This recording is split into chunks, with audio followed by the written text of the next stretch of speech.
ॐ ज्ञानतिमिरान्धस्य ज्ञानाञ्जनशलाकया चक्षुरुन्मिलितं येन तस्मै श्रीगुरुवे नमः।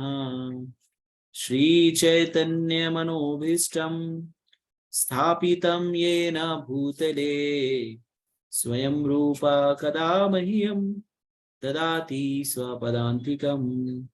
वन्देऽहं श्रीगुरो श्रीयुतापदकमलं श्रीगुरून् वैष्णवांश्च श्रीरूपं साग्रजातं सहगण रघुनाथान्वितं तं सजीवं साद्वैतं सावधूतं परिजनसहितं कृष्ण चैतन्य देवं श्रीराधा कृष्णपादान् सहगण ललिता श्रीविशाखान्वितांश्च। नमो विष्णुपादाय कृष्णप्रेष्ठाय भूतले श्रीमते भक्तिवेदांत स्वामिनिति नामिने। हे कृष्ण करुणा सिंधो दीनबंधो जगत्पते गोपेश गोपिका कांत राधा कांत नमोस्तुते। तप्त कांचन गौरांगी राधे वृंदावनेश्वरी वृषभानुसुते देवी प्रणमामि हरिप्रिये। वाञ्छाकल्पतरुभ्यश्च कृपा सिन्धुभ्य एव च पतितानां पावनेभ्यो वैष्णवेभ्यो नमो नमः। जय श्री कृष्ण चैतन्य प्रभु नित्यानंद श्री अद्वैत गदाधर शिवासादि गौर भक्त वृंद। हरे कृष्णा कृष्णा कृष्णा हरे हरे हरे राम राम राम हरे हरे। हरे कृष्णा अंतर्राष्ट्रीय कृष्ण भावनामृत संघ इस्कॉन अयोध्या आप सभी का हार्दिक स्वागत करता है। आज जो है भगवद गीता में उपाधि अध्याय 18 का आखिरी सत्र है। तो आज जो है आज के दिन हम सारे 700 श्लोकों की विस्तृत विवेचना जो है आज समाप्त करेंगे। और ये बहुत ही जो यात्रा है वो बहुत ही ऊपर उतार चढ़ाव से युक्त थी। और आज जो है हम इन सारे 700 श्लोकों के कुछ एक 692 श्लोक तो हो ही गए हैं। 692, हाँ, अब 8 श्लोक और हैं आज विवेचना करेंगे। तो आप सभी लोगों का हार्दिक अभिनंदन अभिवादन। आप सभी लोग एक बार फिर से आज अपना कीमती समय निकाल करके रविवार के दिन यहाँ पर उपस्थित हैं लाइव श्रवण करने हेतु। जो लोग बाद में रिकॉर्डिंग भी सुनेंगे उन सभी का मेरा हार्दिक अभिनंदन और अभिवादन। यात्रा जो है बहुत ही मुझे नहीं पता था ये यात्रा इतनी सुगमता से हम कहते नहीं समाप्त नहीं हो रही, ये तो शुरू हो रही है। तो इन श्लोकों की विवेचना जो है सिर्फ और सिर्फ हमारे गुरुजनों और आचार्यों की कृपा से ही ये संभव हो पाया है। श्रील प्रभुपाद जी की महती कृपा रही है, जिनकी टीकाओं के कारण हम सभी लोग भगवद गीता को समझ पाने में सक्षम हो पा रहे हैं। और साथ ही साथ हमारे गुरु महाराज परम पूज्य गोपाल कृष्ण गोस्वामी महाराज, उनकी कृपा और उनके आश्रय में हम भगवद गीता को समझ रहे हैं और आप लोगों को समझाने का प्रयास कर रहे हैं। और अभी जो है इसके बाद प्रश्नोत्तर सत्र भी रखेंगे और आप लोगों से अनुरोध करेंगे कि आप लोग जो है प्रश्नोत्तर सत्र में भी जुड़े। और उसके बाद जो है हम श्रीमद् भागवतम के 18,000 श्लोकों की विवेचना करने का प्रयास करेंगे। आप सभी लोगों के पास मेरा कांटेक्ट नंबर है, तो आप लोग जुड़े रहिए। व्हाट्सएप ग्रुप एक्टिव रहेगा, उसी में सारी जानकारी आती रहेंगी और इस तरह से हम इस यात्रा में आगे बढ़ते रहेंगे। यात्रा समाप्त नहीं हुई है, क्योंकि ज्ञान का सागर जो है अनवरत बहता रहेगा। तो आप सभी लोगों ने जो मुझे झेला है इतने दिनों तक, टॉर्चर सहा है, मुझे झेला है एक प्रकार से, तो आप सभी लोगों को अगर मैंने कुछ त्रुटियां की होंगी या कहीं गलती की होगी तो क्षमा प्रार्थी है। तो इस तरह से हम आगे बढ़ते हैं आज जो है हम श्लोक संख्या 18 अध्याय, जिसका शीर्षक है उपसंहार, संन्यास की सिद्धि। तो कल के सत्र में हमने भगवद गीता के सार को देखा, जहां पर भगवद गीता के 2 सबसे महत्वपूर्ण श्लोक जो थे उनके बारे में हमने चर्चा की। श्लोक संख्या 65 जो है गीता का सार है, और गीता का सार है कृष्ण के प्रति भक्ति। भगवान ने कहा मन मना भव मद भक्तो मदयाजी माम नमस्कुरु मामे विश्य सत्यम ते प्रतिजानो प्रियस्मि। तो सदैव मेरा चिंतन करो, मेरे भक्त बनो, मेरी पूजा करो, मुझे नमस्कार करो, इस प्रकार से तुम निश्चित रूप से मेरे पास आओगे। तो हम सभी लोगों को चाहिए कि हम सदैव भगवान का चिंतन करें। ये भगवान का चिंतन जो है सबसे महत्वपूर्ण है। भगवान का चिंतन हमें भवसागर से पार लगा सकता है। अगर हमें भक्त बनना है तो किसके भक्त बनना है? कृष्ण के भक्त बनना है। किसी अभिनेता के, किसी राजनेता के, किसी किसी भी भौतिक व्यक्ति के, या किसी भी सो कॉल्ड तथाकथित अवतारों का हमें भक्त नहीं बनना है। हमें सिर्फ और सिर्फ पूर्ण पुरुषोत्तम भगवान श्री कृष्ण का भक्त करना है, भक्त बनना है। फिर पूजा भी करनी है, तो किसकी पूजा करनी है? हमें पूर्ण पुरुषोत्तम भगवान श्री कृष्ण की पूजा करनी है।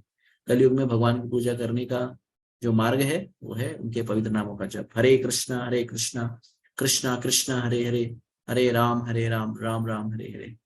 और फिर उसके बाद मुझे नमस्कार करो। अगर नमन करने योग्य कोई व्यक्ति है तो पूर्ण पुरुषोत्तम भगवान श्री कृष्ण है। और इस प्रकार से अगर हम इन चारों निर्देशों का अनुपालन करें तो हम भगवान के धाम भगवत प्राप्ति का आसानी से कर सकते हैं। इसके बाद हम गीता के निष्कर्ष पे पहुंचे, जहां पर भगवान ने कहा सर्वधर्मान परित्यज्य माम एकम शरणं व्रज अहम त्वं सर्व पापेभ्यो मोक्षयिष्यामि मा शुचः। सारे सारे तथाकथित धर्मों को त्याग करके आप मेरी शरण में आ जाओ और मैं तुम्हें सारे पापों से हर लूंगा, डरो मत। तो अगर हमें शरणागति किसी की लेनी है तो कृष्ण जो है हमारे सारे पापों को उसका वर्ण कर लेंगे, उसको हर लेंगे। तो आइए उसके बाद भगवान ने निर्देश दिया कि कैसे ये भगवत गीता का ज्ञान हमें सिर्फ श्रद्धावान व्यक्ति को देना चाहिए। जो अश्रद्धालु व्यक्ति है उन्हें इस भगवत गीता का ज्ञान हमें नहीं देना चाहिए। और जो श्रद्धा से इसे सुनेगा वो, और भगवान ने ये भी कहा कि जो मेरे विषय में भगवत प्रचार प्रसार जो करता है उससे न प्रिय कोई है न कोई होगा। तो भगवान कृष्ण जो है वो उनकी भक्ति के, उनके विषय में जो नाम का प्रचार प्रसार करता है, उनकी गाथाओं को, उनकी लीलाओं को दूसरों को बताता है, वो सबसे प्रिय है। तो आप सभी लोग भी भगवान का प्रिय बन सकते हैं, और बनना ही चाहिए आप लोगों को। ये भगवत गीता का ज्ञान जो है जनमानस में फैला करके। तो जैसे हमने कल भी बताया था कि कैसे हमारे एक भक्त हैं जो प्रकाश प्रधान जी, उन्होंने कोशली भाषा में भगवत गीता का रूपांतरित किया। बहुत सारे भक्त ऐसे हैं जो छोटा छोटा समूह बना करके भगवत गीता की कक्षाएं लेते हैं। बहुत सारे लोग जो है भगवत गीता के निर्देश को लोगों तक पहुंचाते हैं, भगवत गीता वितरण में सहयोग करते हैं, भगवत प्रचार प्रसार में सहयोग करते हैं। तन मन धन से आप सभी लोग सहयोग करते रहें, आगे भी करेंगे, इसका मेरा पूर्ण रूप से विश्वास है। तो आप में से आप सभी से अनुरोध है कि जो भक्ति के जो नियम है, नियमावली, उसको अवश्य नियमावली जो है अवश्य उसको पूरा करें, और नियमित रूप से जो है भगवान के नाम का जप करें। हरे कृष्णा कृष्णा कृष्णा हरे हरे, हरे राम राम राम हरे हरे। तो ये नाम जप और नियमावली का पालन, भगवत प्रचार प्रसार हमें भगवान को प्रिय बनाएगी, और ये हमारे मनुष्य जीवन के उद्देश्य की प्राप्ति में सबसे बड़ा सहयोग देगी। तो आप सभी लोगों का हार्दिक आभार, हार्दिक अभिनंदन कि आप सभी लोगों ने इस यात्रा में साथ दिया है। पिछले 2-3 वर्षों से आप सभी लोगों से मैं जुड़ा हुआ हूँ, आप सभी लोगों के सानिध्य प्राप्त किया, आप सभी लोगों का मुझे एक आशीर्वाद भी प्राप्त हुआ है। तरह तरह से आप लोगों ने सहयोग भी किया है प्रचार प्रसार में, और आप लोगों के सहयोग से जो ISKCON अयोध्या जो भी कार्य कर पा रहा है वो सब में आप सबका बड़ा योगदान है। आप सभी लोगों से मैं, कई लोगों से, बहुतेक लोगों से मैं पर्सनली भी मिल चुका हूँ, उनके घरों पे भी जा चुका हूँ। बहुत सारे लोग ने अलग अलग तरह से प्रचार में सहयोग किया। इसी तरह से आपके सहयोग की आकांक्षी रहूंगा, और आप सभी से अनुरोध करूंगा कि इस यात्रा के समाप्ति के बाद साथ नहीं छोड़िएगा, आगे भी हम साथ में ही रहेंगे। तो आगे बढ़ते हैं हम लोग श्लोक संख्या 71।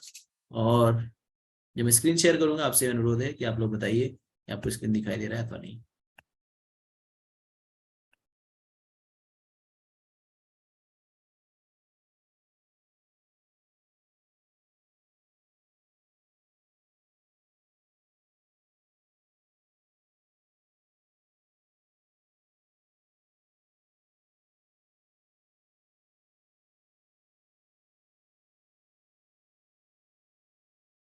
ओके, तो श्लोक संख्या 71 पे हम आगे हैं। श्लोक संख्या 71 में भगवान कह रहे हैं श्रद्धावान अनुसूय सूय सूयश्च शृणत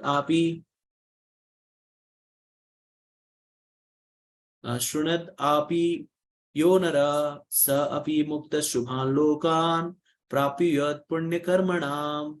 तो भगवान कह रहे हैं और जो श्रद्धा समेत और द्वेष रहित होकर इसे सुनता है वह सारे पापों से मुक्त हो जाता है और उन शुभ लोगों को प्राप्त होता है जहां पुण्य आत्माएं निवास करती हैं। तो प्रभुपाद जी इस तात्पर्य में कहते हैं कि इस अध्याय के 67वें श्लोक में भगवान ने स्पष्टता मना किया है कि जो लोग इससे द्वेष रखते हैं उन्हें गीता ना सुनाई जाए। तो जो जो लोग द्वेष रखते हैं, जिनको भक्ति में रुचि नहीं है, जो भक्ति नहीं करना चाहते, उन सभी को भगवद गीता का ज्ञान नहीं देना चाहिए, ऐसा 67वें श्लोक में भगवान ने बताया है।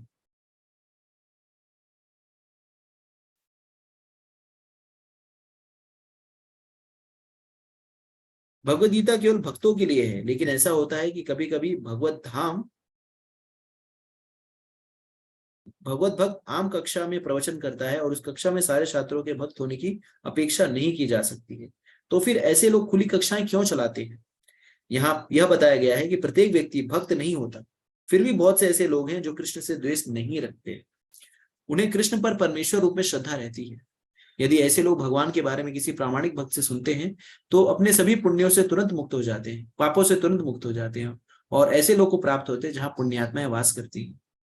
अतः भगवत गीता के श्रवण मात्र से अनेक व्यक्ति को भी पुण्य कर्म का फल प्राप्त हो सकता है जो अपने को शुद्ध भक्त बनने का प्रयत्न नहीं करता। इस प्रकार भगवत भक्त हर एक व्यक्ति के लिए अवसर प्रदान करता है कि समस्त पापों से मुक्त होकर के भगवान का भक्त बने।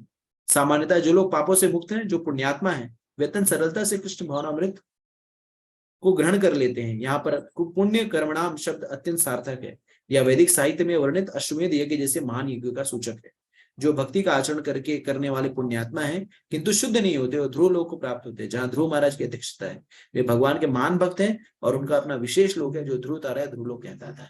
तो यहाँ पर भगवान प्रभुपाद जी बता रहे हैं कि भगवान ने कहा कि जो श्रद्धा नहीं रखती, जो भक्ति में फेथ नहीं रखते, भगवान में श्रद्धा नहीं होती, तो ऐसे लोगों को फिर क्यों भगवद गीता का ज्ञान देना चाहिए। जैसे अब ये यूट्यूब का जो माध्यम है, इसमें जब हम कक्षाएं चलाते हैं तो हमें ये नहीं पता होता कुछ श्रद्धावान है, ईर्ष्या से युक्त है, कैसा व्यक्ति है, वो ईर्ष्या से युक्त है, भगवान से ईर्ष्या करता हो या भगवान को मानता ही नहीं हो, कुछ त्रुटियां निकालने बैठा हो कि यार ये प्रवचन करता जो है, ये जो बोल रहा है वो कैसे श्लोक का गलत उच्चारण कर रहा है, या भाषा का सही प्रयोग नहीं कर रहा है, या किसी विशेष शब्दों का उपयोग कर रहा है, तो कुछ लोग कमियां निकालने के लिए बैठे रहते हैं।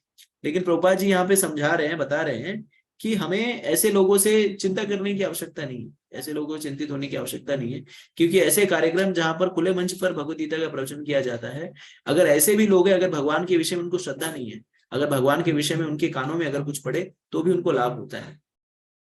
तो भगवान का जो नाम है वो येन केन प्रकार ने, जैसे भागवतम में कहा गया है कि उपहास करके भी भगवान का नाम लिया जाए, या उसको जानबूझ करके नाम लिया जाए, या क्रोध में नाम लिया जाए, या गायन में नाम लिया जाए, या शुद्ध रूप से नाम जप किया जाए, हर विधि से ये कार्य करता है। जैसे उदाहरण के लिए अगर कोई व्यक्ति जो है वो, जैसे छोटा बच्चा होता है उसे बुखार होता है, तो बुखार जब होता है तो वो दवाई पीने से कतराता है, वो दवाई नहीं पीता, लेकिन माता क्या करती है, उसको जबरदस्ती उसके मुंह में दवाई जो है वो ठूस देती है, और फिर जबरदस्ती उसको पानी पिला के बोलती है अब तेरे को ये पीना, वो रोता गाता है, लेकिन ये दवाई जो है वो कार्य करती है। भले ही पैरासिटामोल मान लीजिए गोली है जो बुखार में कार्य आती है, तो अगर आप कोई व्यक्ति उसको रोते रोते ले, कोई हंसते हंसते ले, कोई जानबूझ करके ले या जबरदस्ती ले, वो रोगी के रोग पर कार्य करेगी ही। उसी तरह से भगवान का नाम है, चाहे कोई व्यक्ति इसे श्रद्धा पूर्वक ले, अश्रद्धा पूर्वक ले, हास्य में ले, परिहास्य में ले, क्रोध में ले, लेकिन हरिनाम इतना इतना शक्तिशाली है कि उसका कार्य अवश्य करेगा। जैसे भगवद गीता के शुरुआत में ही दूसरे अध्याय में भगवान कहते हैं कि स्वल्पमस्यापि धर्मस्य त्रायते महतो भयात् नेहापि क्रमो नशो अस्ति प्रत्यव्यो न विद्यते स्वल्पमस्यापि धर्मस्य त्रायतो महतो भयात्। तो ये भगवान का नाम जो है, भक्ति जो है, वो अगर थोड़ी सी भी कोई भक्ति करता है तो ये बड़े बड़े खतरों से बचाती है। और सबसे बड़ा खतरा जो है वो जन्म मृत्यु जरा व्याधि का खतरा है। जब भगवान से अर्जुन पूछते हैं कि हे भगवान, जो भक्ति के मार्ग पर चलता तो है लेकिन किसी कारणवश वो भक्ति के मार्ग से च्युत हो जाता है, तो उसका क्या गति होती है? तो भगवान कहते हैं कि श्रुतिनाम श्रीमताम गेहे योग भ्रष्टो भी चाहते। तो अगर कोई व्यक्ति जो है थोड़ी बहुत भी भक्ति की, जिसने कृष्ण के विषय में हरि कीर्तन ही सुना है, तो ऐसा व्यक्ति जो है कालांतर में आगे चल करके वो किसी ऐसे परिवार में जन्म लेगा, भक्तों के परिवार में जन्म लेगा, या ऐसे कुल में जन्म लेगा जहां पर भक्ति करना उसके लिए सुगम होगा। तो हम सभी लोग अगर भक्ति कर पा रहे हैं तो इसका अर्थ है कि कहीं ना कहीं हमारे भक्ति का जो बैंक बैलेंस है वो पूर्व जन्म में वो सुचारू रहा होगा, तब जा करके हम इसे यहाँ पर ढो पा रहे हैं। तो इसी तरह से हम सभी को चाहिए कि हरिनाम, इसके लिए देखिए चैतन्य महाप्रभु ने क्या कहा हरिनाम संकीर्तन, संकीर्तन आंदोलन का प्रतिपादन किया। तो संकीर्तन आंदोलन में क्या होता है, संकीर्तन आंदोलन में व्यक्ति तो संकीर्तन में संघ में कीर्तन करता है और सड़कों पर जा जा करके, गलियों में जा जा करके वहां पर करतल ध्वनि से उच्च स्वर में मृदंग करताल के साथ हरे कृष्णा कृष्णा कृष्णा हरे हरे, हरे राम राम राम हरे हरे, इस तरह से भगवान का नाम जप करता है। तो उसका मूलभूत उद्देश्य क्या होता है, उसका मूलभूत उद्देश्य होता है कि जो लोग चाहे वो ईर्ष्यालु हो चाहे भक्त हो, ये सारे लोग अगर किसी भी तरह से भक्ति नहीं कर रहे हैं, भगवान की सेवा में संलग्न नहीं है, तो कम से कम उनके कान में जो है भगवान का नाम तो जाए, और भगवान के कान में भगवान का नाम जाने से ही उनको आध्यात्मिक सुकृति या लाभ प्राप्त होता है। तो भक्त और भगवान दोनों ही जनमानस को लाभ देने के लिए, जो लोग मंदिर नहीं आते, जो लोग भगवान की शरण में नहीं आते, भगवत कृपा देने के लिए भक्त और भगवान दोनों जो है सड़कों पर आ जाते हैं। तो भक्त जो है संकीर्तन के रूप में संकीर्तन निकालते, प्रभात फेरियां निकालते हैं, जहां पर हरे हरे हरे कृष्ण महामंत्र की करतल ध्वनि से वो जो है सबको जागृत करते हैं। और उसी तरह से आप देखिए, अभी आगे कुछ ही दिन में जगन्नाथ रथ यात्रा होने वाली है, और जगन्नाथ रथ यात्रा में भगवान जो है जगन्नाथ जी को पतित पावन कह करके संबोधित किया गया है। तो पतित पावन का अर्थ है जो गिरे से गिरे व्यक्ति को भी उद्धार कर दे। तो ऐसा है कि जैसे आप जगन्नाथ मंदिर में जाएंगे तो वहां पर जो जो म्लेच्छ है, यवन है, ये सारे लोग मंदिर में नहीं आ सकते, तो उनका उद्धार कैसे हो, तो जगन्नाथ जी उनका उद्धार करने के लिए खुद ही सड़कों पर आ जाते हैं। और फिर जो उनका दर्शन, शास्त्रों में कहा गया है कि जो जगन्नाथ जी को रथ पर आरूढ़ होकर के देखता है, दर्शन करता है, उनको देखने मात्र से वो भगवत धाम जाने का अधिकारी हो जाता है।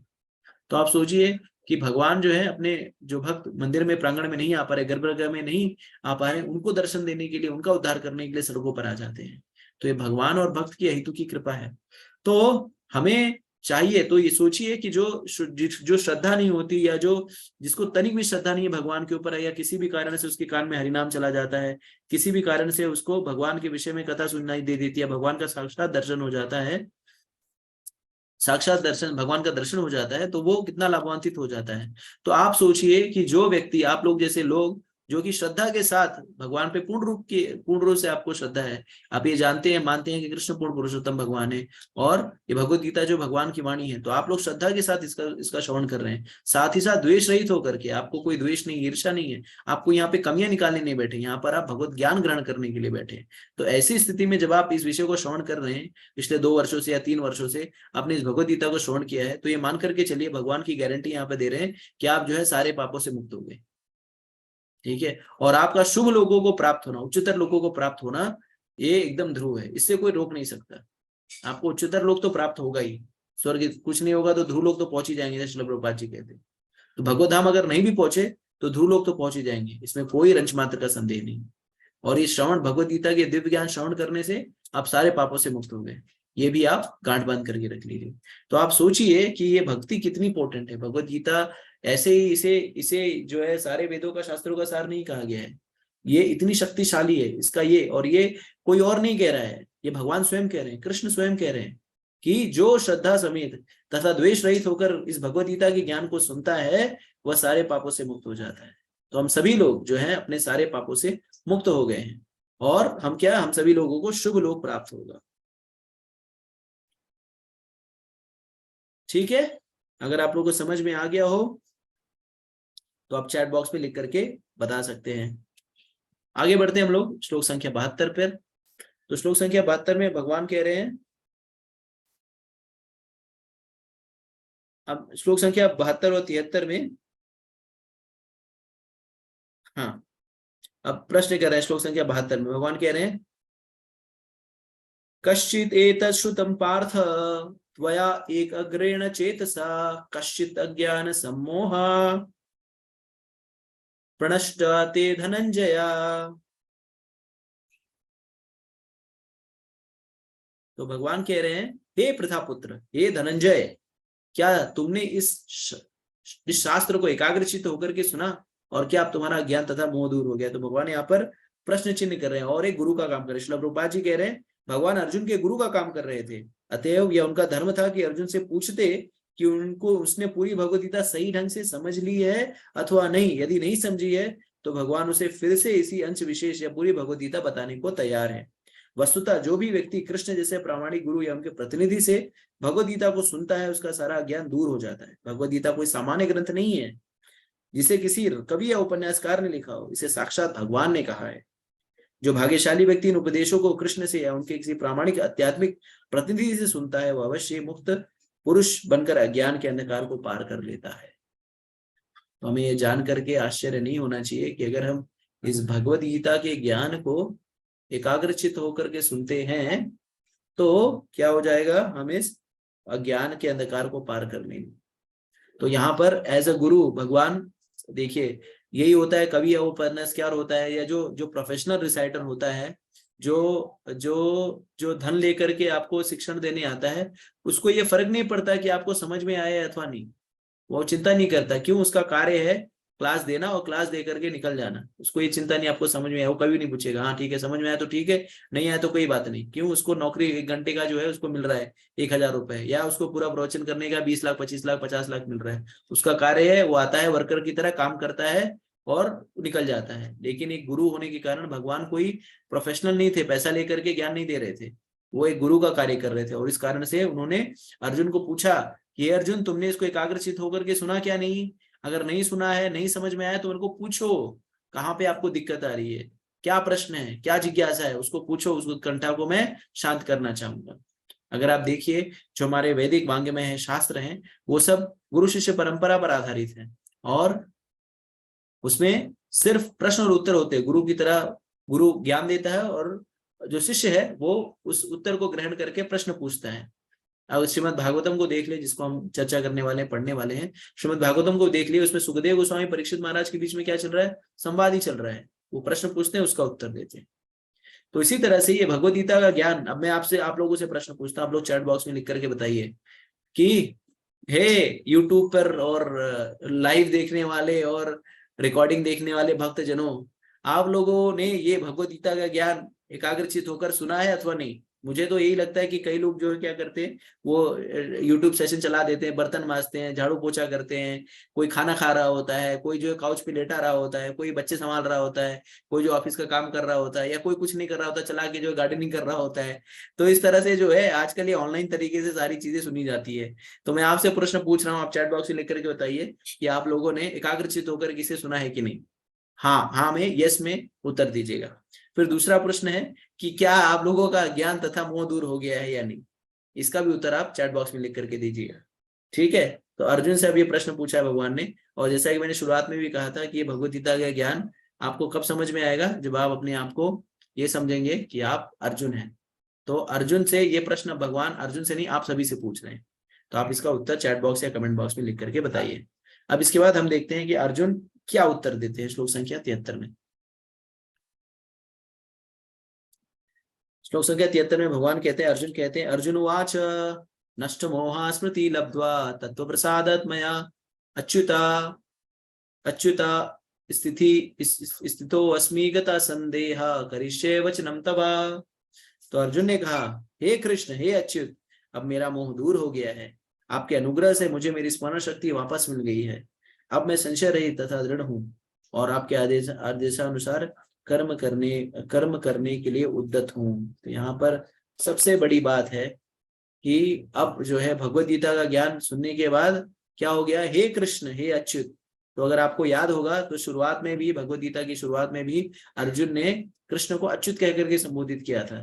तब जब रथ को दोनों सेनाओं के मध्य में ले जाना था तो भी भगवान को अच्युत कह करके अर्जुन ने संबोधित किया था। अब भी अच्युत कह करके संबोधित किया, और अब क्या कह रहा है? मेरा मोह दूर हो गया। तो अर्जुन का मोह क्या था? अर्जुन का मोह ये था कि युद्ध क्षेत्र में जो खड़े हुए सारे लोग थे, वो लोग क्या थे? वो लोग जो युद्ध क्षेत्र में जो लोग खड़े थे, वो लोग क्या थे? वो लोग उसके रिश्तेदार थे। अर्जुन का सबसे बड़ा मोह क्या था? मैं शरीर हूँ और शरीर से जो संबंधित लोग हैं ये मेरे हैं, ये जगत जो है ये मेरा है और ये जगत का मैं स्वामी हूँ, और ये शरीर जो है इसका संरक्षण करना मेरा प्रथम दायित्व है। इस तरह से वो मोहग्रस्त था और मैं और मेरा के चक्र में वो फंसा हुआ था।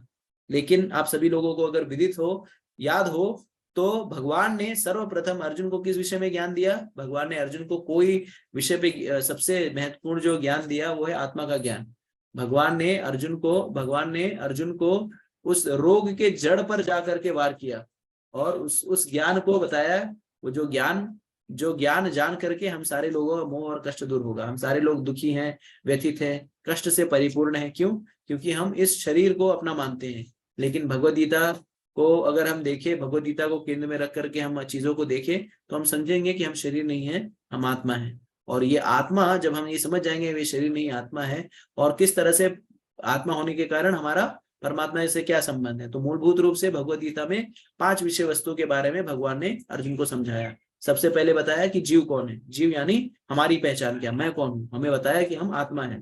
फिर उसके बाद उन्होंने बताया कि परमात्मा कौन है, उन्होंने बताया कि कृष्ण जो है वो स्वयं को अपने आप को बताया कि मैं परमात्मा हूँ, पूर्ण पुरुषोत्तम भगवान हूँ। फिर काल क्या है, समय क्या है, हम जानते हैं कि काल जो है सर्वभक्षी है, हम सभी लोग जो है काल से बंधे हुए हैं, हम सभी लोगों का एक एक्सपायरी डेट है। और हमने देखा कि ये काल जो है, ठीक है काल है, लेकिन हमें अलग अलग शरीर कैसे प्राप्त होता है, अलग अलग शरीर प्राप्त होगा हमें कर्म करके, और कर्म करके हमें मुक्ति भी प्राप्त होगी।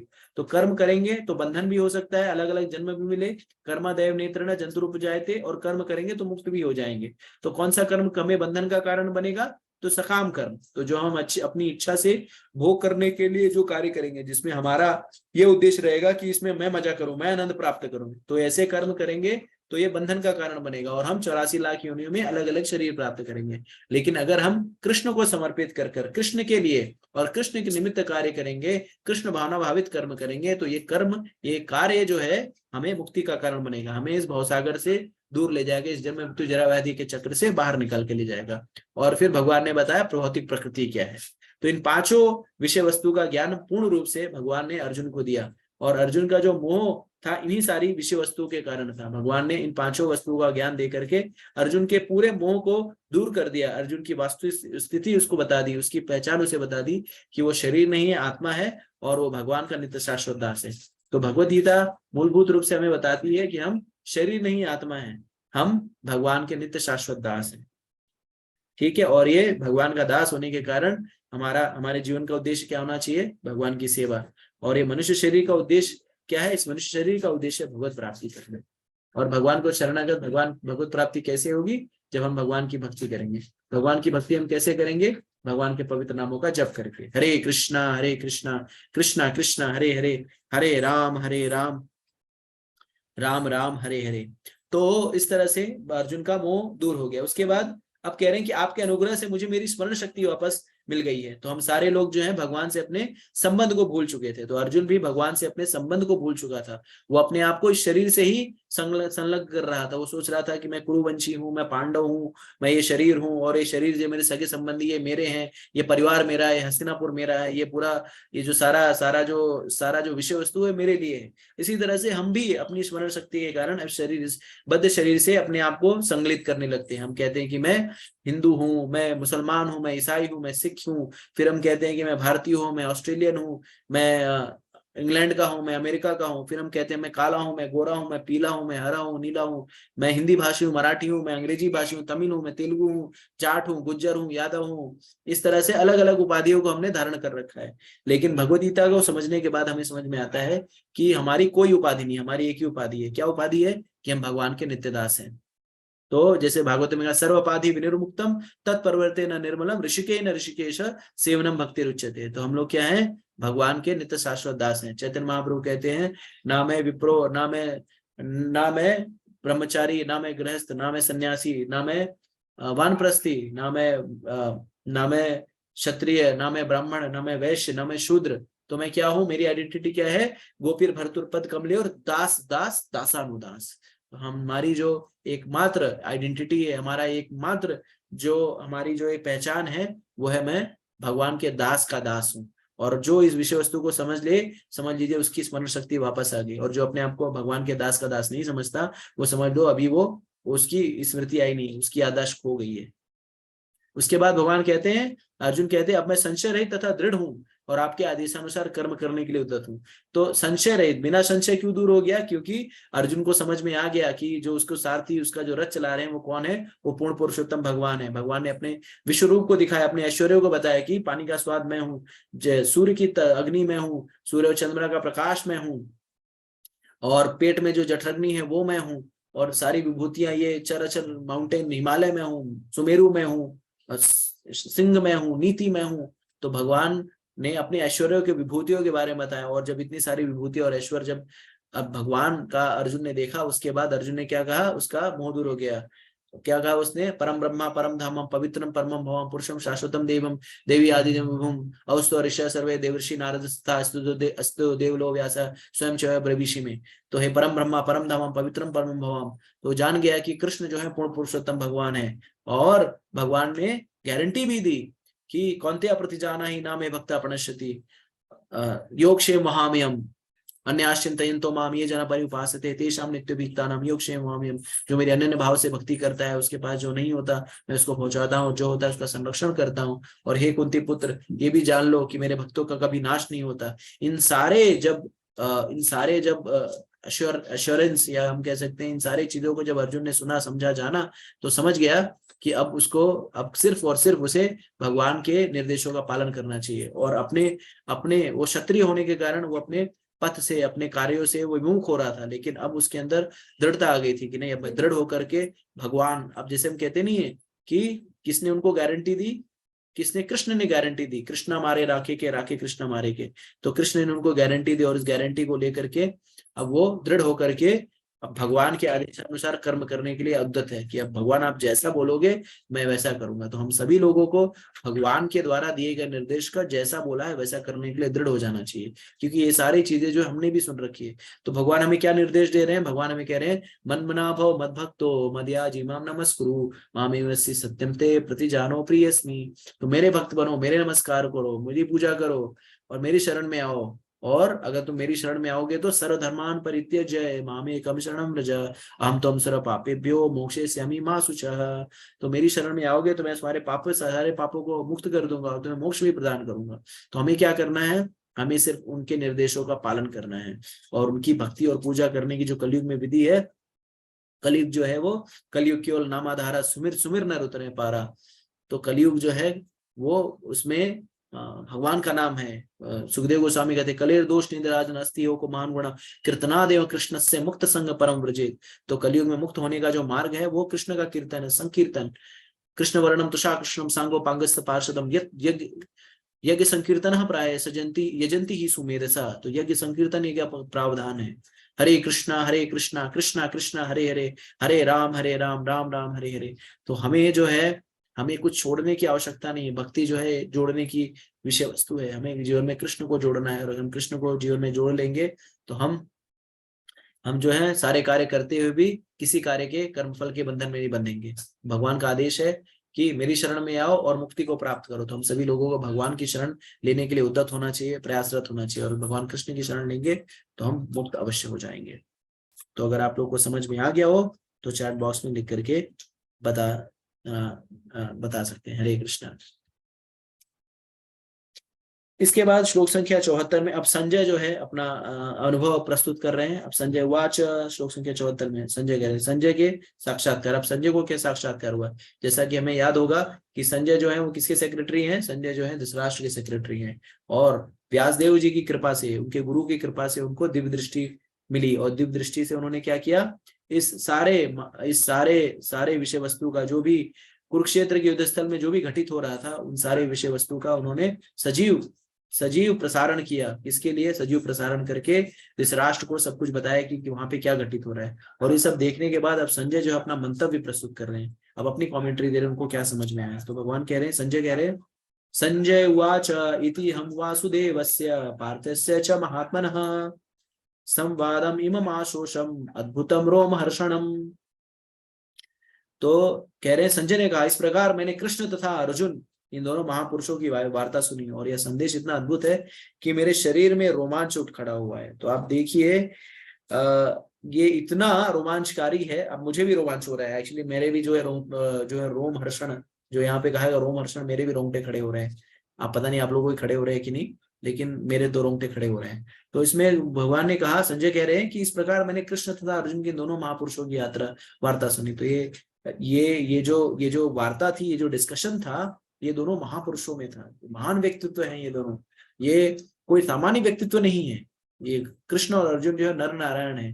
कृष्ण जो है नारायण है और अर्जुन जो है नर है। तो ये दोनों नर नारायण है। और ये भगवद गीता का ज्ञान विशेष रूप से हम सारे लोगों को, जैसे कि भगवान ने चौथे अध्याय में बताया था, एवं विवस्वते योगम प्रोक्तावान अव्ययम विवस्वान मनमे प्रहावन रक्षाक्वे ब्रवीत एवं परंपरा प्राप्त हिम राजऋषो विदु स काले न माता योगो नष्ट परम तपा। तो ये भगवत गीता का ज्ञान जो है वो नष्ट हो गया था। ये कालांतर में गुरु शिष्य परंपरा में ज्ञान जो आ रहा था, कहीं ना कहीं इस पे रोक लग गई थी, चोट लग गई थी। और फिर भगवान क्या करते हैं, धर्म संस्थापनार्थाय संभव यदा यदा हि धर्मस्य ग्लानिर्भवति भारत अभ्युत्थानम धर्मस्य तदात्मायं सृजाम्यहम् परित्राणाय साधूनां विनाशाय च दुष्कृताम् धर्म संस्थापनार्थाय संभवामि युगे युगे। तो धर्म की संस्थापना करने के लिए भगवान ने इस भगवद गीता के ज्ञान को प्रस्तुत किया। तो धर्म की संस्थापना का अर्थ क्या होता है? धर्म की संस्थापना का अर्थ ये नहीं होता कि भगवान आए मार काट करे और राजा बना दिया। नहीं, धर्म की संस्थापना, धर्म क्या है ये भी तो बताना पड़ेगा ना लोगों को। और धर्म कहाँ पे बताया जाएगा? जब कानून, जैसे भारत देश आजाद हुआ, लेकिन भारत देश आजाद तो हो गया, लेकिन आजाद देश चलेगा कैसे? तो संविधान से चलेगा, कानून से चलेगा। तो कानून को तो लिखना पड़ा ना। देश आजाद होने के बाद सब फ्री हो गया, हम आजाद हो गए, भारत आजाद हो गया, चलो एंजॉय करो। नहीं, उसके लिए 3 साल लगा उस विधि को बनाने के लिए, उस कानून को बनाने के लिए। देश कैसे संचालित होगा? तो धर्म की संस्थापना राजा बना दिया, लेकिन राजा राज्य को कैसे चलाएगा, या ये मनुष्य को बना दिया, मनुष्य को अपने जीवन को कैसे जिएगा, इसको कहाँ पे बताया? इसको बताने के लिए तो भगवद गीता का ज्ञान दिया। तो अर्जुन कोई बेवकूफ व्यक्ति नहीं था कि उसे कुछ मालूम नहीं है, मंद बुद्धि है, उसको भगवद गीता का ज्ञान दिया। अर्जुन को सब कुछ ज्ञान था। अर्जुन जो है भगवान का शाश्वत संगी है। लेकिन जैसे प्रभुपाद जी कहते हैं, जैसे सास को अगर बहू को, नई नवेली बहू को कुछ सिखाना होता है तो बहू को नहीं डांटती, बेटी को डांटती है। बेटी की गलती नहीं तो भी बेटी को डांटेगी। क्यों? क्योंकि जिससे बहू को समझ में आ जाए। जैसे मान लीजिए रोटी परोसना हो और चावल जो है, चावल को उसने कटोरी में ना रख करके चावल में थाली में डाल दिया और फिर लेके जा रही है, तो बेटी अगर लेके जा रही है तो क्या बोलेगी? अरे तेरे को बेटी, तेरे को समझना चाहिए ना कि कटोरी में रखना चाहिए, तेरे को समझ में नहीं आता क्या? ऐसे नहीं, ऐसे करना चाहिए। तू कब सीखेगी? तेरा शादी होगा तो क्या करेगी? तो यद्यपि उसको पता है कि ये काम बहू ने किया है, लेकिन फिर भी वो बेटी को डांटती है, जिससे बहू को समझ में आ जाए कि ये ऐसे करनी है, ऐसे करना है। तो इसी तरह से अर्जुन को ये सदैव पता है कि कृष्ण जो है पूर्ण पुरुषोत्तम भगवान है, लेकिन भगवान अपने भक्तों के द्वारा ही लीलाएं करते हैं ना। जैसे कष्टों की बात जब होती है, तो ये जो पांडव थे उनके जीवन में बहुत ही कष्ट आए। जैसा कि भगवद गीता की शुरुआत में अर्जुन कहता भी, आता था ही इनको मार देने पर पाप लगता है, लेकिन कोई बात नहीं, हम लोग इनको नहीं मारेंगे, छोड़ देंगे। तो इतने सारे कष्ट कौन झेल पाएगा? हम सारे लोगों का दांत दुखने लगता है तो भी हम भगवान को बोलते हैं, अरे यार भगवान आपको दिखाई नहीं दे रहा है क्या? मैं इतने माला जप कर रहा हूँ, आप मेरा दांत दुखवा रहे हो। या धंधा थोड़ा सा कम कम मंदा चलने लगता है तो भी हम सोचते हैं भगवान हमारी बात को नहीं सुन रहे हैं। हाँ, यहाँ पर पांडवों के जिनमें दुखी दुख दुखी दुख दुखी दुख है। और इनफैक्ट इतना दुख होने के बावजूद भी जब सब कुछ सही हो गया तो कुंती महारानी कह रही है कि विद्या शांतुता शाश्वत तत्र तत्र जगत गुरु भवतो दर्शनम यत्से आदा पुनर्भव दर्शनम। ये मुझे दुख दीजिए, अब सुख है तो आप जा रहे हो भाई, अब जाओ मत, मुझे दुख दो, इससे मेरे साथ में रहो। तो ये ज्ञान जो है भगवान ने अपने अपने पार्षद अर्जुन के द्वारा हमें दिया। और ये ज्ञान, ये और इस तरह से उनकी कृपा से, अर्जुन की कृपा से हमें ये कालजाई ज्ञान जो है अपने जीवन में आत्मसात करने का अवसर प्राप्त हुआ। ये बहुत ही दुर्लभ है भगवत गीता, ये समझना, ये जानना। जैसे कि गुरु की कृपा से, भगवान की कृपा से किसने समझा? भगवान की कृपा से अर्जुन ने इसे समझा, और गुरु की कृपा से संजय ने इसे समझा। तो व्यासदेव की कृपा से संजय इसको समझ पाया। उसी तरह से श्रील प्रभुपाद जी को हमारा अनुग्रहित होना चाहिए। उनकी कृपा से हम इस भगवत गीता के कालजाई, ये जो ज्ञान, जो ये सारे वेद उपनिषद का सार है, ये हमें समझने में सहयोग कर रहा है। श्रील प्रभुपाद जी की महती कृपा है। अगर श्रील प्रभुपाद जी ना होते तो ये ज्ञान जो है उसी तरह से बंद रहता, हमें समझ नहीं आता कि क्या है क्या नहीं है।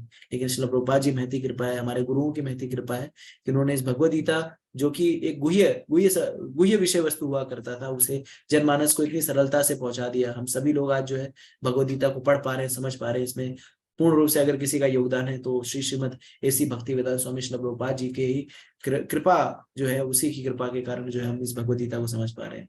और हमारे गुरुजन जो है परम पूज्य गोपाल कृष्ण गोस्वामी महाराज, उनके अनुग्रह से हम भगवद गीता को जानने के कुछ प्रयास कर पा रहे हैं। तो ये इतना अद्भुत इतना संदेश, ये इतना अद्भुत है, ये इतना दिव्य है, इसको सुन करके शरीर में रोमांच उठ खड़ा हुआ, या रोमांचित हो गए संजय। तो हमें भी इस रोमांच को महसूस करना चाहिए कि ये जो हम कर रहे हैं या जो हम श्रवण कर रहे हैं, ये कोई सामान्य व्यक्ति नहीं है, कोई अभिनेता और नट और नट की कोई कथा नहीं है, या कोई भौतिक कोई स्त्री पुरुष की कथा नहीं है, या किसी भौतिक राजनेता की कोई बयानबाजी नहीं है। ये परम पुरुषोत्तम भगवान की वाणी है।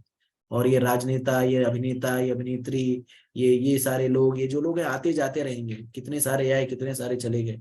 लेकिन ये कालजाई ज्ञान जो है, भगवान का वाणी जो है वो यथावत है। और हमें पूर्ण रूप से अनुग्रह इस विशेषता को महसूस करना चाहिए, इस विशेषता को जानना चाहिए हम कितने विशेष पद पर हैं, क्योंकि ये विशेष पद बहुत ही दुर्लभ है। भगवान कहते हैं ना कि स महात्मा सुदुर्लभ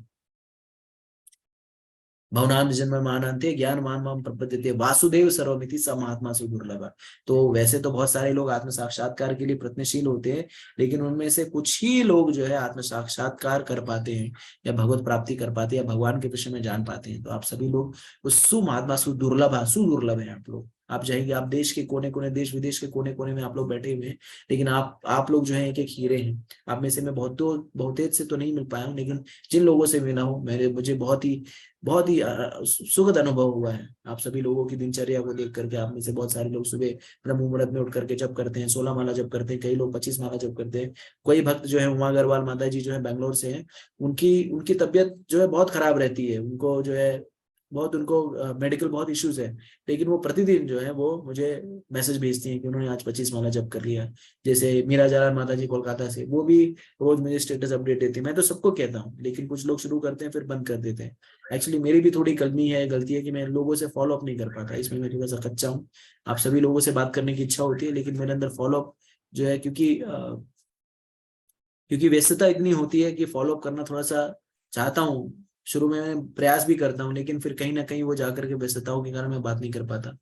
तो मैं क्षमा प्रार्थी हूँ, लेकिन आप सभी से अनुरोध करूंगा कि आप सभी लोग जो है साधना के विषय में पक्के रहिए, 16 माला जप करते रहिए, नाम जप करते रहिए, भगवत गीता का अध्ययन करते रहिए, 4 नियम का पालन करते रहिए। और कई लोगों का फोन भी आता है तो किसी कारणवश में तुरंत तो नहीं उठा पाता, त्वरित नहीं उठा पाता, तो इसके लिए भी क्षमा प्रार्थी हूँ। तो आप सभी लोगों से अनुरोध है कि भक्ति की मार्ग में लगे रहिए, क्योंकि ये रोमांच खाली सुनने मात्र से नहीं है, इसको और भी, जैसे भगवान कहते हैं ना कि राज विद्या राजगुह्यम पवित्रम इदमत्वम प्रत्यक्षा वग्मन धर्म सुसुखम कर्तुम अभ्यम। तो प्रत्यक्षा वग्मन धर्म, प्रत्यक्षा भगवान, तो ये भगवत गीता का जो ज्ञान है या भक्ति का जो आनंद है वो हम प्रत्यक्ष अनुभव कर सकते हैं। अगर आप लोगों ने प्रत्यक्ष अनुभव नहीं किया होता तो आज जो है इस आखिरी अध्याय तक आप लोग नहीं पहुंच पाते। तो कहीं ना कहीं आपको आभास हुआ है, आनंद हुआ है, आ, तभी जो है तभी जो है आप यहाँ पर उपस्थित हैं। अगर आपको ये समझ में आ गया हो श्लोक संख्या 74, तो चैट बॉक्स में लिख करके बता सकते हैं। अब आते हैं श्लोक संख्या 75 पर।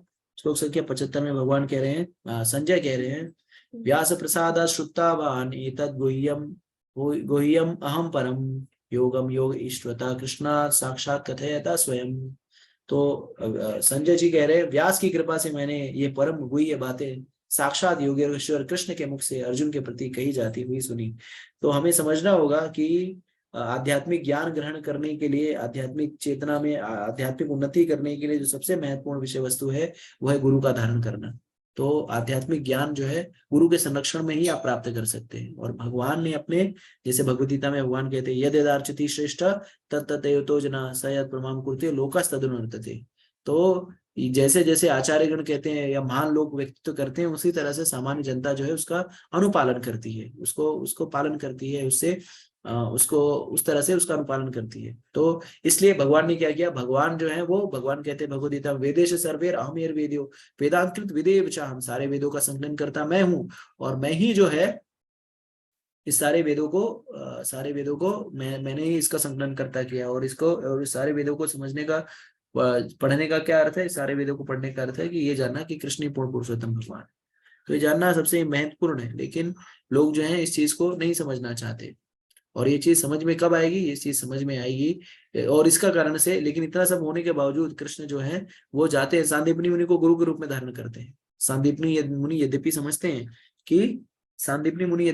हैं कि ये कृष्ण पूर्ण पुरुषोत्तम भगवान, लेकिन फिर भी वो अपने कार्य का निर्वहन करते हैं। जैसे अगर आप देखें तो सीता मैया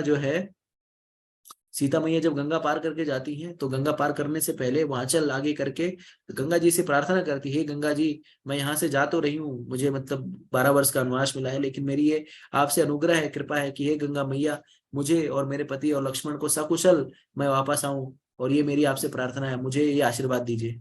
तो आप सोचिए, जगत जननी माता सीता, जो कि स्वयं लक्ष्मी है, राधा रानी है, वो गंगा जी से, गंगा जो उनकी दासी है, गंगा जो है भगवान के श्री चरणों से निकली है, उनसे अनुग्रह कर रही है, प्रार्थना कर रही है कि हे गंगा जी, मुझे आशीर्वाद देना, मुझे कृपा करना कि मैं अपने पति और देवर के साथ में जो जा रही हूँ वनवास में, मैं सकुशल वापस आ जाऊं। तो आप सोचिए गंगा जी को क्या लगेगा। गंगा जी जो है बहुत ही वो चिंतित हो जाती है। वो कहती है, हे माते, आप ये क्या कह रही हैं? क्यों? क्योंकि आप तो जगत जननी हैं, आप, हम तो आपकी दासी हैं, आप इस तरह से मुझे अनुग्रह ना करें।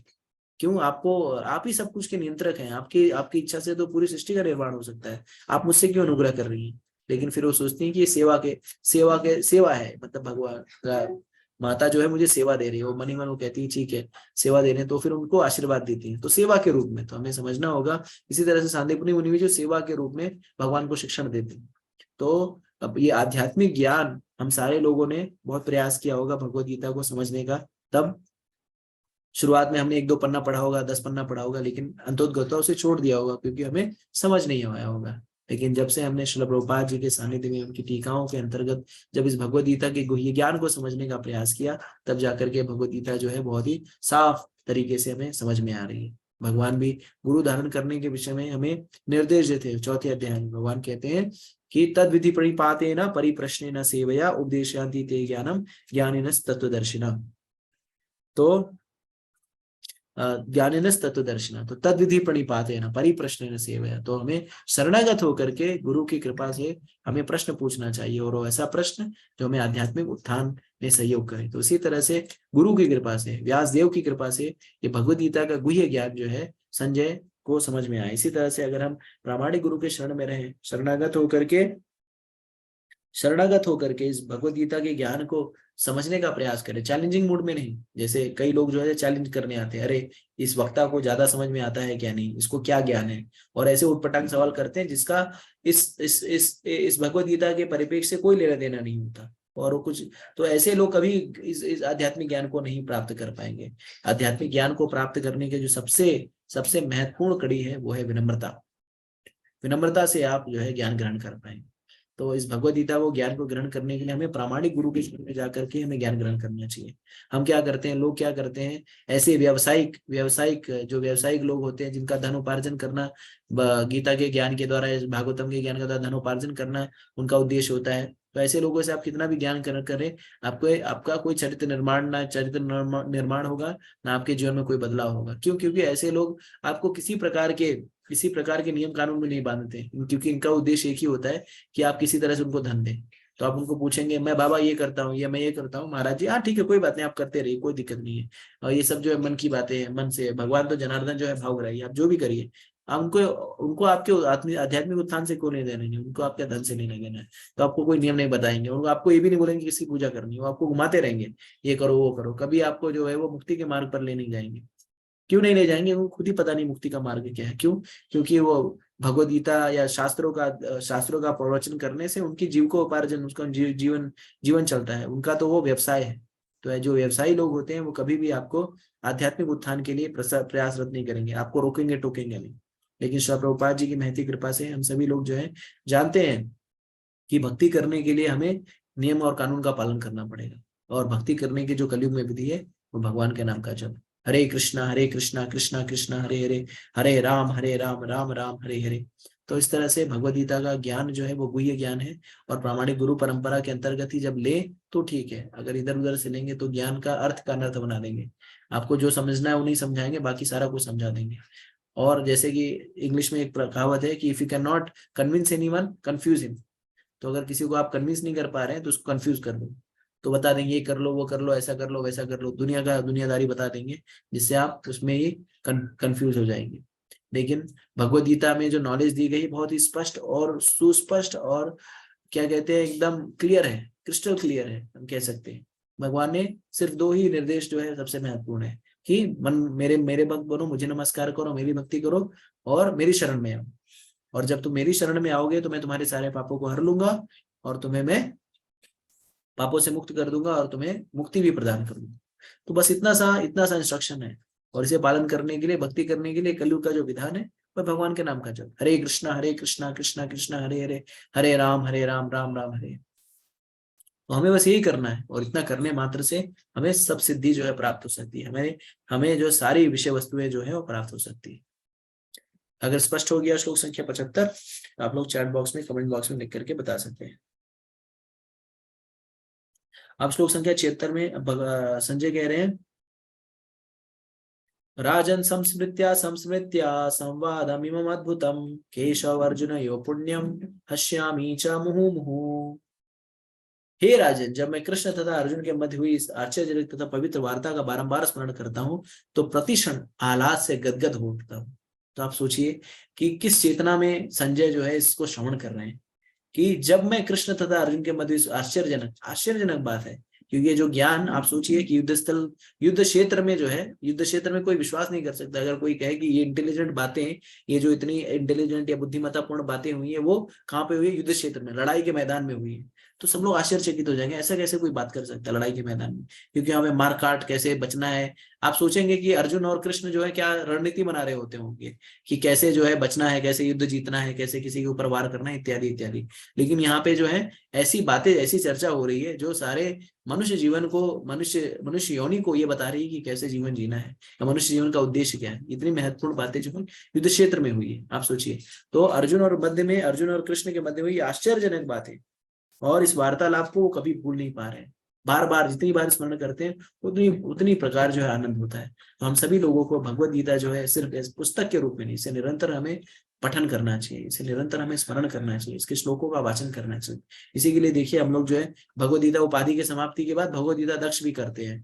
तो अगर आप सभी लोगों को अगर इंटरेस्ट हो तो भागवतम तो सुन ही रहे, तो भगवत गीता की दक्ष की जो है सारी क्लासेस जो है यूट्यूब के इसी जीव जागो यूट्यूब चैनल पे उपलब्ध है। और फ्राइडे क्लासेस होती है, वो क्लासेस अनावरत चल रही हैं।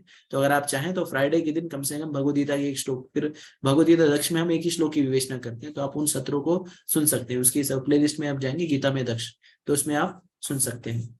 तो कम से कम मेरा अनुरोध रहेगा, कम से कम फ्राइडे की जो क्लास है उसको यूट्यूब चैनल पे आकर गीता में दक्ष को अवश्य आप लोग श्रवण करते रहिए। वो चैप्टर 1 से शुरू हुआ है और अभी हम लोग सेकंड चैप्टर के कुछ 46 से 47 श्लोक भी पहुंचे हैं। हफ्ते में एक ही क्लास होती है वो भगवद गीता के ऊपर, तो आप उसमें भी उसको श्रवण करिए। तो इस भगवद गीता, या आप चाहें तो ये भगवद गीता उपाधि के जितने भी सत्र हैं, जितने भी सेशन हुए हैं, इनको आप दोहरा के सुन सकते हैं। क्योंकि ऐसा नहीं कि ये खत्म हो गया तो हम इसको नहीं सुनेंगे। आपके पास समय हो तो इसे बार बार लगातार आप सुनते रहिए, और जितनी बार भी आप सुनेंगे उतनी बार ही आपको एक अद्भुत और नया ज्ञान प्राप्त होगा। उतनी बार आपको एक नया ज्ञान प्राप्त होगा, नई नॉलेज मिलेगी। आपको लगेगा यार ये तो मैंने सुना ही नहीं, ये तो मैंने सुना ही नहीं। तो आपको क्या करना है,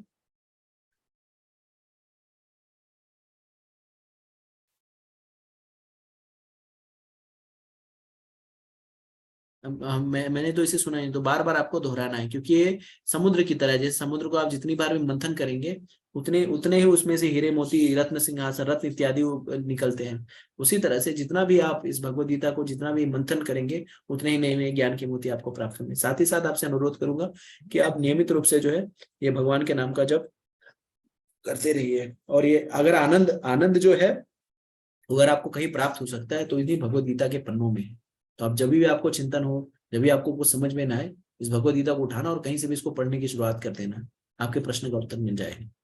या आपको कभी भी संशय मिलता है, मैं तो आप लोगों से बार बार कहता हूँ कि आपको कभी भी संशय है, दिक्कत है, काउंसलिंग है, मेंटरिंग है, कोई भी संशय लग रहा है, भगवत गीता के अलावा भी आपको चिंतन लग रहा है या कुछ लग रहा है कि आप शेयर करना चाहते हैं तो शेयर कर सकते हैं। मैं आपको पता, कई लोग जो है फोन करते हैं ऐसी ऐसी प्रॉब्लम है क्या करेंगे, हाँ ठीक है, शास्त्रों के अनुरूप जो चीजें मुझे समझ में आती है बताता हूँ। तो आप लोग को लगता है तो सिर्फ इससे सीमित न करिए कि यार प्रभु जी है तो खाली इनसे भगवत गीता, आपको कुछ भी लग रहा है, कुछ भी शेयर करना है तो आप शेयर कर सकते हैं।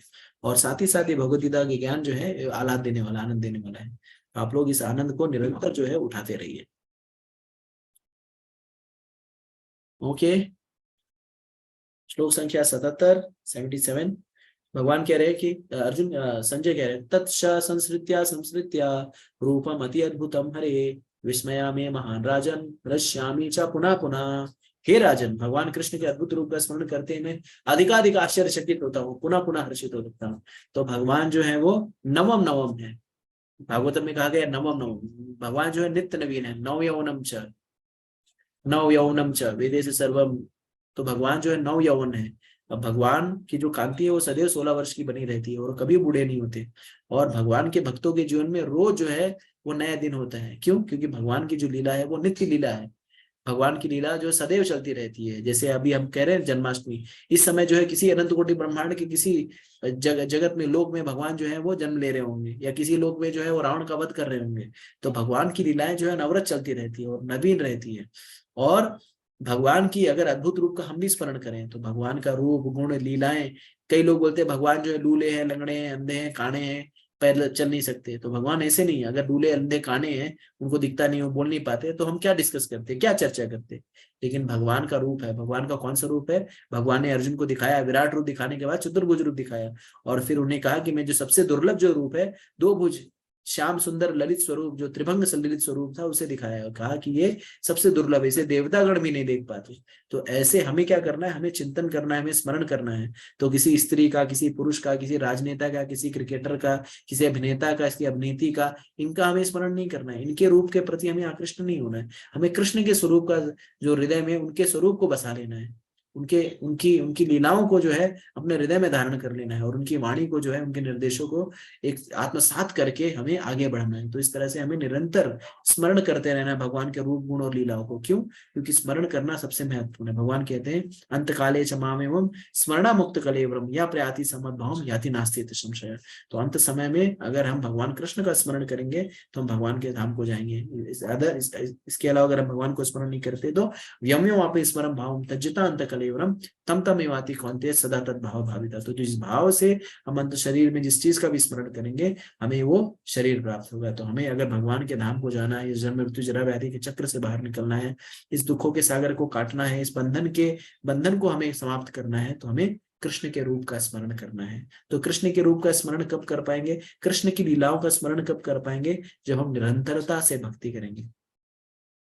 तो निरंतरता से भक्ति करने पे भगवान का स्मरण होगा। तो जिस चीज को हम निरंतर करते हैं वो हमें स्मरण होता है। भागवत में कहा गया है कि सा वै पुंसा परो धर्म यथोर भक्ति यथोक्षजे अहितु की अप्रतिहता ये आत्मा सुप्रसिद्धि थी। तो devotional service should be unmotivated and uninterrupted, यानी बिना किसी अकारण और बिना किसी रुकावट के। तो भगवान की भक्ति जब निरंतरता से करेंगे, सदैव करेंगे, तब जाकर के भगवान जो है हमें स्मरण रहेंगे। भगवान कहते हैं अनन्यास चिंतयन्तो माम, अनन्य भाव से चिंतन करना है।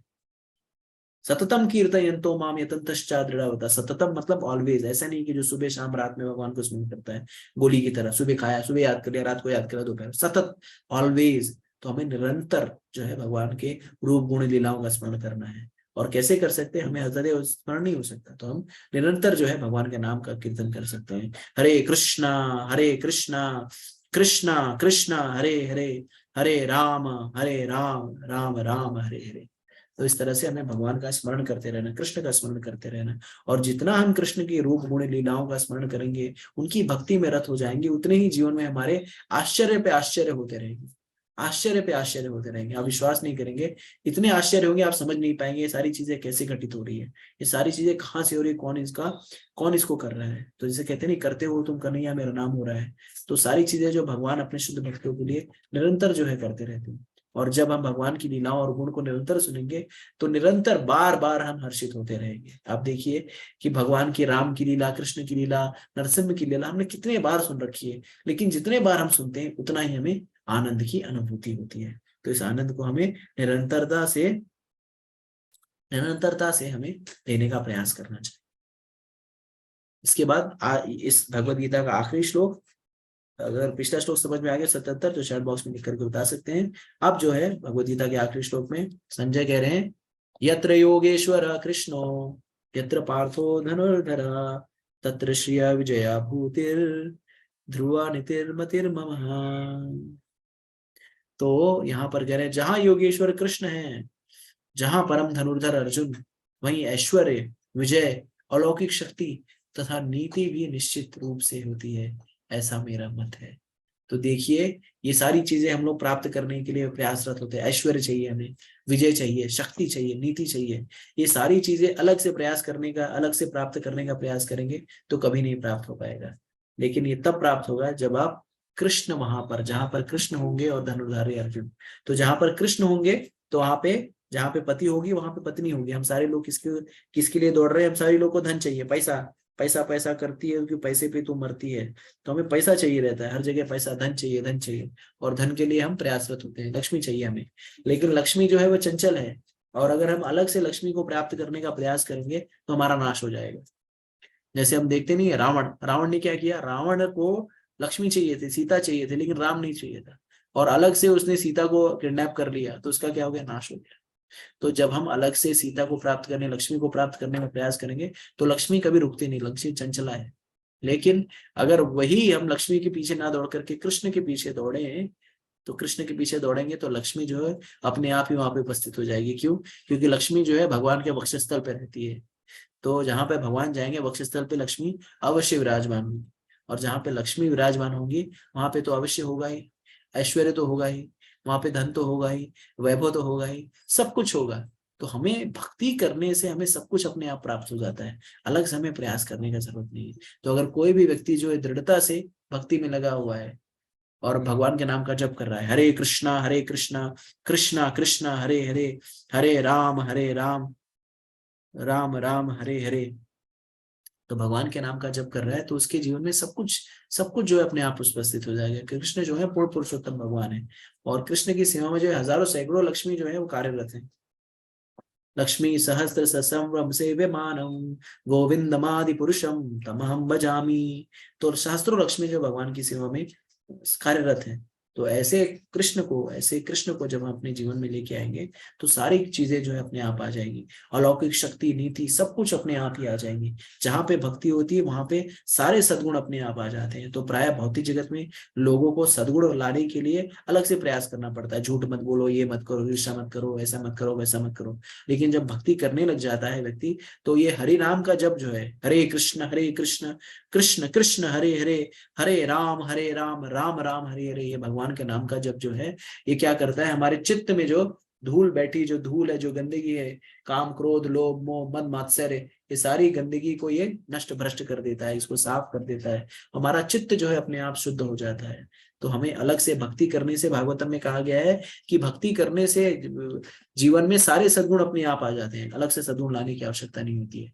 तो हम सभी लोग अपने अपने जीवन का आकलन करें तो हम प्राप्त करेंगे। जब हम भक्ति के मार्ग में नहीं थे तो हमारे अंदर बहुत सारे दुर्गुण थे, लेकिन जैसे ही हम भक्ति के नियमों का पालन करने लगे, भगवान के पवित्र नामों का जप करने लगे, हरे कृष्णा कृष्णा कृष्णा हरे हरे, हरे राम राम राम हरे हरे, इस नाम का जप करने लगे, तो हमारे अंदर धीरे धीरे करके कई कई ऐसे भक्तों को मैं जानता हूँ, आप लोग में से, जो लोग जिन्होंने मांस खाना छोड़ दिया है, कई लोगों ने जो किसी प्रकार का व्यसन करना छोड़ दिया है, कई लोग ऐसे हैं जो किसी प्रकार का जुआ नहीं खेलना बंद कर दिया है, कई लोग ने जो है वो अवैध संग छोड़ दिया है। तो इस तरह से सारे लोगों के जीवन में परिवर्तन हुआ। मैं ऐसे बहुत से परिवारों को मिलता हूँ जिनके परिवार के लोग जो हैं बहुत ही अनुग्रहित होते हैं कि किस तरह से भगवद गीता पढ़ने से, भक्तों का संग करने से जीवन में इतना बड़ा क्रांतिकारी बदलाव आया है। और तो और भक्तों के जीवन में भक्ति करने से जो है बहुत सारा धन का भी बचत होता है। तो लक्ष्मी आती कैसे, जब गलत आदतें छूट जाती है। अभी कुछ दिन पहले ही हम लोग एक सेशन सत्र कर रहे थे, तो उसमें सत्र समाप्त होने के बाद एक माता जी थी, उनको कहा गया कि अपने अनुभव के बारे में बताया। तो उन्होंने माइक थामा और कहा कि जब से मैं भक्ति करने लगी हूँ प्रभु जी, तब से मेरा खर्चा जो है कम हो गया है। तो बोले कैसे? तो बोले कि पहले जो है प्राय हर रोज ही हम लोग शॉपिंग करने के लिए जाते थे, 2000 3000 खर्चा करते थे, हर हफ्ते में कम से कम 8 10 हजार रुपये खर्चा करते थे। तो इस तरह से जब से हम भक्ति में आए हैं, तब से हमारी जो आवश्यकताएं हैं वो बहुत कम हो गई है। ना हम किसी प्रकार के होटलबाजी करते हैं, ना किसी प्रकार का व्यसन करते हैं, ना कोई मूवी सूवी देखने जाते हैं। तो ऐसे जो है पहले जो हमें बचत नहीं होता था, अब जो है महीने का हम कम से कम 50 60 हजार रुपया तो ऐसे बचा लेते हैं, जो हम जाया कर दिया करते थे। तो भक्ति करने में बहुत ही आनंद है। भक्ति जो है वो सबसे सरल और सुगम है। भगवान ने भक्ति तो इतनी सरल कर दी है भगवद गीता के अपने निर्देशों के अनुसार, पत्रम पुष्पम फलम तो यमियो में भक्ता प्रक्षति तद हम भक्ति उपहारे तम अश्नामी प्रयात्मना, यानी पत्र पुष्प फल यही अर्पण कर दो, अगर ये भी नहीं है तो मुझे तोयम दे दो, जल दे दो। यही जो है भक्ति की पराकाष्ठा है, यही जो है भगवान को समर्पण है। तो हमें ये इतना देने में क्या जा रहा है, हमें कुछ और अलग से देने की आवश्यकता नहीं है, बस इतना ही करना है। और साथ ही साथ भगवान हमें अपना कमिटमेंट मांगते हैं, क्या हम कहते हैं, हमें नियमित रूप से उनके नाम का जप करना चाहिए। हरे कृष्णा कृष्णा कृष्णा हरे हरे, हरे राम राम राम हरे हरे। तो नियमित रूप से जब हम भगवान के नामों का जप करेंगे, तो ये जप जो है हमारे सारे कल्मशों को, सारे दुख को, सारे कष्टों को ये क्या करेगा, ये सारे दुख और कष्ट को निकाल करके स्वाहा कर देगा। तो हमें हमें भक्ति के मार्ग में लगना है और अपने अपने जीवन को सफल बनाना है, और साथ ही साथ भगवत प्रचार प्रसार करके और सभी लोगों को भक्ति के मार्ग में जोड़ना है। तो इस तरह से यहाँ पर जो है 700 श्लोकों की विवेचना जो है समाप्त होती है। आप सभी लोगों को आप सभी लोगों का हार्दिक आभार, अभिनंदन कि आप लोगों ने इतनी इतनी तीव्रता के साथ जो है इन सारे श्लोकों की विवेचनाओं का श्रवण किया। और भगवान से यही आराधना है, यही यही मेरी प्रार्थना है कि आप सभी लोगों को भगवान अपनी मति दें, आपकी मति जो है सदैव कृष्ण में लगी रहे, आप सभी लोग भक्ति के मार्ग में लगे रहें और भक्ति के कार्यों में अनवरत तन मन धन से सहयोग करते रहे। इस्कॉन अयोध्या आप सभी लोगों का अनुग्रह अनुग्रह व्यक्त करता है कि आप सभी लोगों की ही तन मन धन से सहयोग के कारण ही हम सारे जो है सेवाएं सुचारू रूप से कर पा रहे। भगवान की सेवा हो गई, अभी हाल में रथ यात्रा करने वाले हैं, लोगों को प्रतिदिन 1000 लोगों को मुफ्त में खिचड़ी वितरण, प्रचार प्रसार जो भी है सभी आप लोग के सहयोग के कारण हो पा रहा है। ये जो प्रचार भी हो रहा है, जो मैं बोल पा रहा हूँ, ये सभी लोगों के आपके अनुग्रह के कारण हो रहा है। किसी ने मुझे ये प्रचार करने के लिए लैपटॉप दिया, किसी ने फोन दिया, इसी से जो है सारी चीजें हो रही आप लोग के, ये सारी चीजें जो आप लोग को ही समर्पित है। तेरा तुझको अर्पण क्या लागे मेरा, तो आप सभी लोगों का अनुग्रह है। और इसी तरह से आप लोग जो है भक्ति के मार्ग में लगे रहिए। तो यात्रा यहाँ पे समाप्त नहीं हुई है, ये एंड नहीं है। कल अगले हफ्ते प्रश्नोत्तर सत्र होगा। आपको ये बताना चाहेंगे कि 1 जुलाई से हमने प्लान किया है कि श्रीमद् भागवतम के जो सत्र हैं वो शुरू होंगे, और पूरे श्रीमद् भागवतम में पूरे 330 के पास अध्याय हैं। तो हर अध्याय को एक दिन में, एक सेशन में उसको हम समझने का प्रयास करेंगे। तो वो भी सत्र जो है सैटरडे संडे, इस समय जो भगवद गीता चल रही है सैटरडे संडे शनिवार रविवार, तो हम भागवत वहां पे समझने का प्रयास करेंगे। साथ ही साथ आप सभी लोग जो भी इंटरेस्टेड हो, वो जो हर फ्राइडे को 7 से 8 जो है हम भगवद गीता में दक्ष ये कार्यक्रम करते हैं। तो अभी हम दूसरे अध्याय पे पहुंचे हैं, उसकी सारी प्लेलिस्ट जो है वो भगवद गीता, इसमें क्या नाम है, अपने यूट्यूब चैनल में प्लेलिस्ट में है गीता में दक्ष। तो आप लोग जो है उसमें जुड़ सकते हैं, वॉलंटरली जुड़ सकते हैं। वो हफ्ते में क्लास होती है, तो उसमें भी आप जुड़िए। तो पुराने सेशन जो है आप सुन सकते हैं, रिवाइंड कर सकते हैं। ये जो भी रिकॉर्डिंग है सारी यूट्यूब पे उपलब्ध है, तो आप इसको भी निरंतर श्रवण कर सकते हैं, बार बार लगातार खुद भी श्रवण कर सकते हैं, दूसरों को भेज सकते हैं। तो यहाँ पर तो इस तरह से आज जो है इन 700 श्लोकों की विवेचना समाप्त हुई है। आप सभी लोगों का हार्दिक अभिनंदन। आप सभी लोग जो है बहुत ही आप सभी लोग जो है बहुत ही अभिनंदन के पात्र हैं। और आप सभी लोग जो है भगवत कृपा होने के कारण आप लोग से मेरा अनुग्रह है कि आप लोग इतने उन्नत भक्त हैं। और आप लोग से मेरा अनुरोध है कि जब आप लोग प्रार्थना करें, जब भी जाए भगवान के पास, तो ये मेरे लिए भी थोड़ी प्रार्थना कर दें कि मेरी मति भी जो है भगवान कृष्ण में सदैव लगी रहे, और भगवान की सेवा में सदैव संलग्न रहूं, और भक्ति के कार्य में ऐसे अनवरत जो है आपकी सेवा में मैं जुड़ा रहूं। तो आप लोगों से अनुरोध है कि आप लोग अपना आशीष, अपना स्नेह इसी तरह से मुझ पर बनाए रखें, और भक्ति के मार्ग पर इसी तरह से आप लोगों के साथ में चलने का इच्छुक हूँ। तो आगे की जानकारी जो है व्हाट्सएप ग्रुप्स में आती रहेंगी, फेसबुक जो पेजेस है उस पर भी आते रहेंगे। और मेरा नंबर अगर किसी को चाहिए, जिसके पास नहीं हो तो दे सकता है। मेरा नंबर है, फोन नंबर है 7738921917, 7738921917, 7738921917। तो ग्रुप्स में जो है मैसेज आ जाएंगे। 1 जुलाई से हमने प्लान किया है। तो आप लोगों से ये भी अनुरोध है कि ये जो भागवतम के जो सेशन होने वाले, सत्र होने वाले हैं, उनके विषय में अधिकाधिक लोगों को जानकारी पहुंचाए। आपके जितने भी हित मित्र नाथ, WhatsApp group, Facebook group, Instagram group, कई लोग अगर इन्फ्लुएंसर और ट्विटर वगैरह यूज करते हैं तो उस पर भी आप लोग डाल सकते हैं कि हम बहुत सारी फालतू की चीजें डालते रहते हैं, ये रील बना के, वो रील बना के, ये मैसेज वो मैसेज। तो ये फॉरवर्ड करने में अगर थोड़ा सा 10 मिनट निकाल के अगर फॉरवर्ड कर देंगे तो हो सकता है कि किसी ना किसी को लाभ प्राप्त हो जाए। तो ये कोई गलत चीज भी नहीं है। जैसे कई लोग बोलते हैं, अरे प्रभु आप लोग ऐसे इसको, ये भगवत गीता है, आप बैठे रहो, चुपचाप बैठे रहा करो, जिसको भगवत गीता समझनी है वो आपके पास आ जाएगा समझने के लिए। आप लोग क्यों इतना प्रोपागेंडा मचाते हो, लोगों को बोलते हो शेयर करो, ये करो वो करो। तो ऐसे ही है, जैसे दारू को बेचने, दूध को बेचने के लिए दूध वाले को घर घर जाना होता है, दूध ले लो, दूध ले लो, दूध ले लो, दूध ले लो। दूध लेने कोई बाजार नहीं जाता खरीदने। लेकिन अगर दारू खरीदनी होती है तो दारू का दुकानदार वो दुकान खोल के बैठा रहता है, सारे लोग जाके दारू खरीदते हैं। तो कलयुग ऐसा है कि गलत चीज के लिए लोग खुद जा करके लेंगे, अच्छी चीज के लिए लोगों को बताना पड़ता है कि भाई ले लो, ले लो, ले लो, ले लो। तो उसी तरह से मेरा अनुरोध रहेगा कि जो मैसेज आएगा आप सभी लोग, आप जो एग्जिस्टिंग ग्रुप्स में है उसी ग्रुप में सारा मैसेज आएगा, तो आपको ग्रुप लीव करने की जरूरत नहीं है। भागवतम के संबंधित जो ग्रुप्स हैं उसी में आएगा। जो मैसेज आएगा उसे दूसरे लोगों को देना है, तो उन लोगों को जुड़ने के लिए उसमें कहना है। ठीक है, तो फॉरवर्ड कर दीजिएगा। और इससे हम जो है, हमें और भी लोग जुड़ेंगे, और भी लोग भगवद गीता को समझेंगे, भागवतम को समझेंगे, तो अच्छा चलेगा। बाकी तो जपा सेशन से जो जुड़ रहे हैं वो बहुत अच्छी बात है। आप लोग खुद भी जपा और प्रचार कर रहे हैं, वो बहुत ही सुंदर बात है। तो यहीं पे जो है हम लोग इस सेशन को समाप्त करते हैं। आप लोग का थोड़ा सा समय ज्यादा भी ले लिया है, तो यहीं पे सत्र को समाप्त करते हैं। आप सभी लोगों के अनुग्रह के आकांक्षी हैं, और ये जो भगवद गीता की विवेचना समाप्त हुई वो सिर्फ और सिर्फ श्रील प्रभुपाद जी की महती कृपा है और हमारे गुरुभाष परम पूज्य गोपाल कृष्ण गोस्वामी महाराज की महती कृपा है, जिस कारण से हम लोग यहाँ पर इन सारे श्लोकों की विवेचनाओं को समाप्त कर पाए हैं। अगले शनिवार को प्रश्नोत्तर सत्र होगा, तो आपके प्रश्न और हमारे उत्तर लेने का प्रयास करेंगे। तो आप सभी लोग जो है अगले शनिवार को मिले, और फिर 1 जुलाई से हम व्हाट्सएप ग्रुप में सारे मैसेज आएंगे। 1 जुलाई से हम श्रीमद् भागवतम की शुरुआत करेंगे। तो यहीं पे सत्र को समाप्त करता हूँ। भगवद गीता यथारूप की जय, जगत गुरु श्रील प्रभुपाद की जय, श्री गुरुदेव की जय।